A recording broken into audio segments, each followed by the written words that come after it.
Hello and welcome to the next in our Esperanto 101 series. This is going to be about the correlatives. This is one of the parts of Esperanto that a lot of people, particularly those who are interested in making up their own constructed languages, really love to geek out about. It's one of the more clever aspects of the language. A lot of languages have these words for different sort of adverbial concepts. Never and always and there and anywhere and someone and everyone and who and all these sort of concepts that you use pronouns or adverbs for. They sort of correlate to each other is the thing that you need to notice. Look at this table. You can see that in the column on the left, I've put together the usual interrogative questions: who, what, where, when, why, how. And those questions correlate to answers. There's a some set of answers: someone, something, somewhere. There's an every set of answers. There's a that set of answers. And there's a no set of answers, right? But they're irregular. Something, everything, somewhere, everywhere, those are formed with a single pattern. But there's not a that where. We say there instead. We don't say that when or that time. Usually we say then. You can say every time, but you can also say always. Then the reason series is weird. We ask the question of why, but then we only have phrases for those. So what did Zamenhof do? He made everything completely regular. So we're going to look at Esperanto's table of correlatives. When you see this table on the next page, please don't panic. We'll go over it in detail. We'll break it down. Here it is. Ta-da! All right, let's break this down. Let's look across the columns at the top.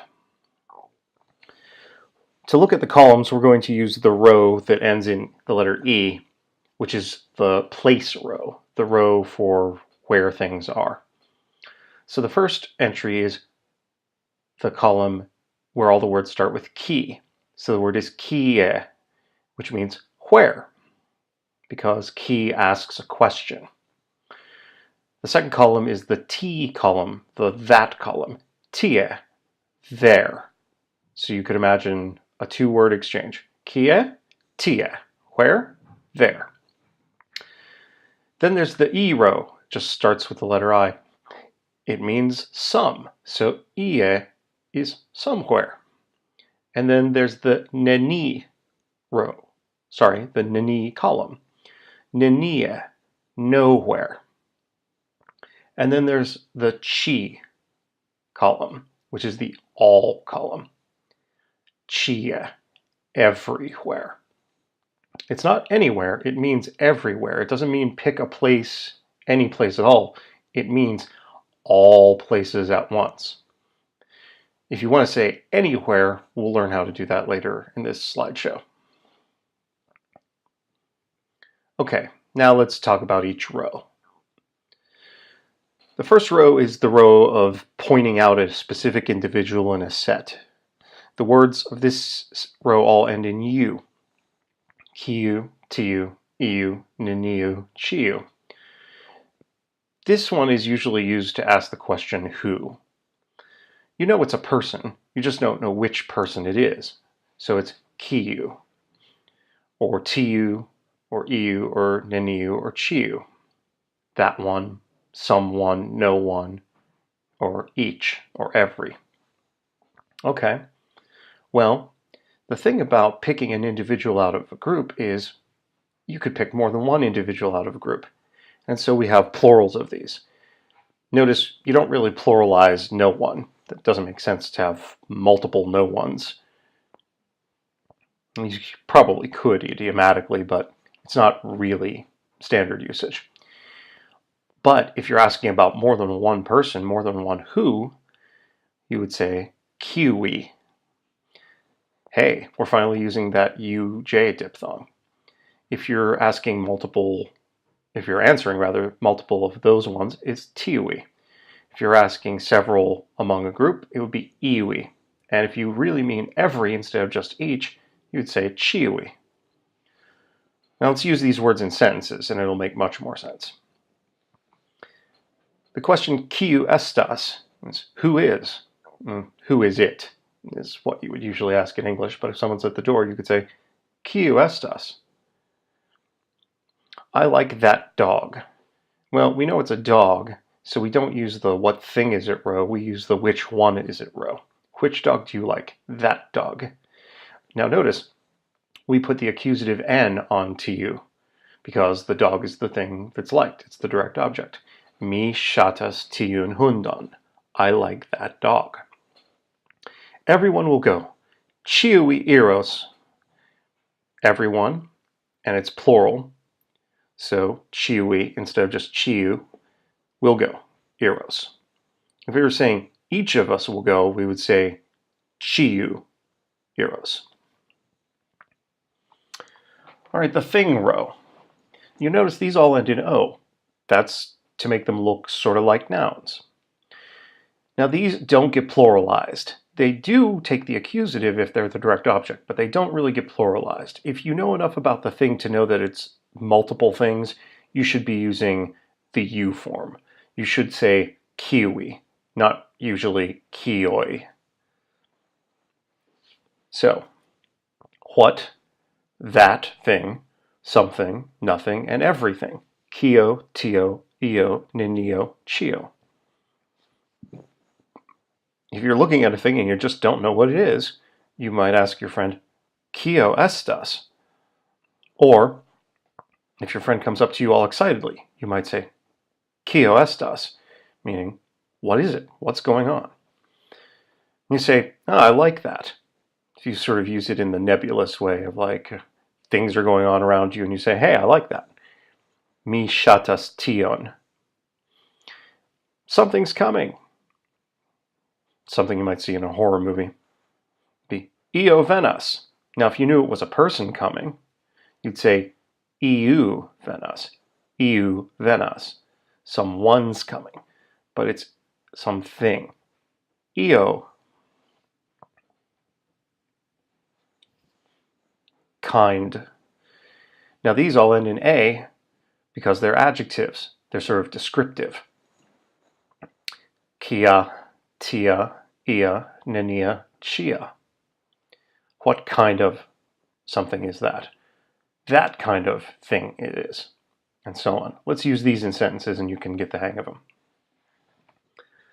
Vi devas pensi, ke mi estas ia idioto. You must think that I'm some kind of idiot. Ia, some kind. Kia domaĉo estas tiu? A domo is a house, but a domaĉo is a crappy little rundown thing, a hovel. So, kia domaĉo estas tiu? You arrive somewhere to go for your Airbnb, and the place is a dump. Kia domaĉo estas tiu? What kind of a crappy place is this? Now note you said tiu and not tio, because you know it's a house of some sort. It's not some nebulous, undefined thing. It's a house. So what kind of a house is this one, that one? An animal shelter might have a sign that says, Ni akceptas ĉiajn bestojn. We accept all kinds of animals. Ĉiajn. All kinds. Notice, ĉia is an adjective. It's modifying animals. So it has to agree with animals in plurality. So it has a J, and the thing they're accepting is the direct object of the sentence. So it takes not only the plural J, but also the accusative N. Ni akceptas ĉiajn bestojn. We accept all kinds of animals. Place. We went over these quickly before when we talked about what the columns themselves represent. I'm not going to give you massive examples of these in sentences because they're pretty straightforward compared to their English equivalents. Where are you? Kie vi estas? And so on. Where, there, somewhere, nowhere, everywhere. Kie, tie, ia, nenie, chie. The L series. Kiel, tiel, iel, neniel, chiel. These are the how, the way in which something is done, the way that you're thinking about something. We have to go there somehow. We don't know how we're going to get there, but we have to go. Ni devas iri tie iel. Tie is there from the previous row. Iel is the word we're looking at, somehow. Now you're in a love story and you're talking about, well, do you love her in that way? Mi tiel amas shin. I love her in that way. TL is an adverb modifying how you love her, and it means that way. And get your second grade laughs out now, English speakers. The verb farti means to be doing a certain way. How are you faring?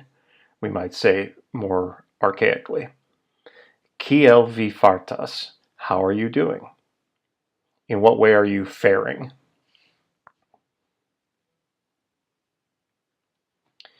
Reason. The reason row ends in al. This is the why row. Kial, tial, ial, nenial, chial. And really, in English, these are all phrases except for why. But tial sort of works like the word so. Why did you do that? So that I could ... Tial, for that reason. Or you might have this exchange. Kial vi faris tio? Why did you do that? Nenial. No reason. And did you spot the error in this slide? It should be tion, not tio. Because, why? It's the direct object. It's the thing I'm doing. Why did you do that? Kial vi faris tion?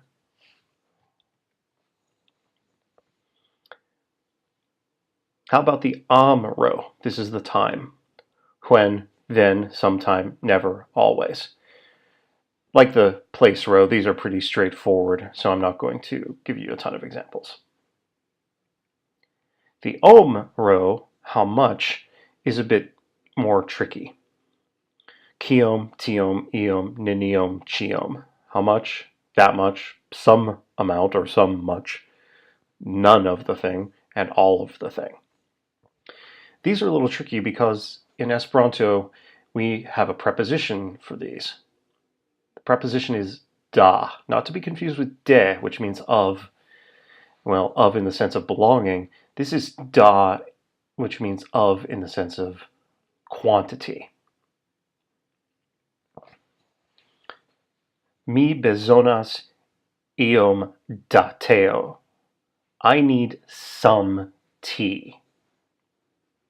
Now let's look at this. Iom is an amount. It's some amount. Da is the preposition telling us what that amount is drawn from, and the answer is it's drawn from tea. I need some of tea. Now, you may be going, now wait a minute, did you drop an accusative again? You need tea, right? So why doesn't teo have an accusative n at the end of it? Iom da teo. Well, the answer is it's in a prepositional phrase. What I need is some. Some of what is tea? Tea is describing the sum. It's not directly, if you will, the direct object of the sentence. The direct object is just some. And iom doesn't get modified with an accusative marker. So, mi bezonas iom. Some of what? Iom da teo. How much water do you want? Kiom da akvo vi deziras. How much of water do you want? And then you might hold out your fingers and go, tiom, that much. Now you can use the da preposition along with other words besides the correlative series. So, for example, a glass of wine is a glasso da vino. If I said glasso de vino, it would mean either a glass that belongs to wine, which, a wine glass is a perfectly reasonable concept, or a glass made of wine, glasso de vino, which would be a little bit odd. When I want a glass containing wine, a glass quantity of wine, I say glasso da vino. A group of people is a gruppo da homoi. A big mass of chaos would be ammasso da chaoso. So whenever you have some sort of measurement or container and a quantity of stuff therein, the preposition you want is da. And the last row of the correlatives table is the S row. This is the possession row, rather. So, quies, whose, ties, that one's, ies, someone's, nenies, chies, no one's and everyone's. Let's see a couple examples. Quies pilko estas, whose ball is this? She pensas que she estas chies amico. She thinks that she's everyone's friend.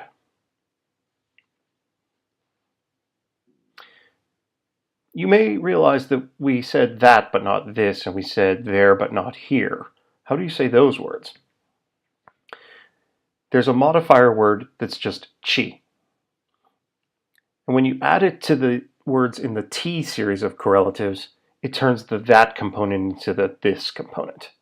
Tiu, that one, chi tiu, this one. Tio, that thing, chi tio, this thing. Tia, that kind of, chi tia, this kind of, tia, there, chi tia, here. It is grammatically permitted to put the chi after the correlative, so you will see tiu chi or tio chi or so forth, but it seems to be more common in usage to use chi before the correlative. Here's some examples in sentences. Kiu pupo vi shatas. A pupo is a doll, think puppet. Chi tiu, this doll. Kie vi estas? Where are you? Chi tia, here. There's another modifier. Remember I said everywhere was not the same as anywhere. The modifier ein is used to modify the E series, the sum series, to turn them into any's. We go from, it's someone, to, oh, it's anyone. I really don't care. Someone's at the door. Anyone's at the door. I don't care who it is. Ein adds a level of indifference. So, EU is someone, EU ein is anyone. EO is something, EO ein is anything. Ie is somewhere, ie ein is anywhere. Iam is sometime, iam ein is anytime.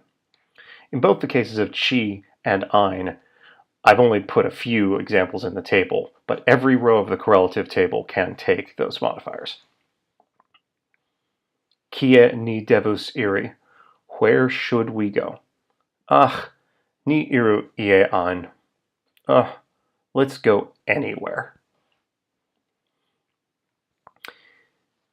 In the next video, we'll talk about how to negate sentences, how to form questions that don't involve the interrogative correlative words, and how to use conjunctions to put sentences together. You've already seen the conjunction se, which means if, and I snuck the conjunction ke, which is the pronoun that and links words together. The conjunction which links sentences together, in a couple examples in this video.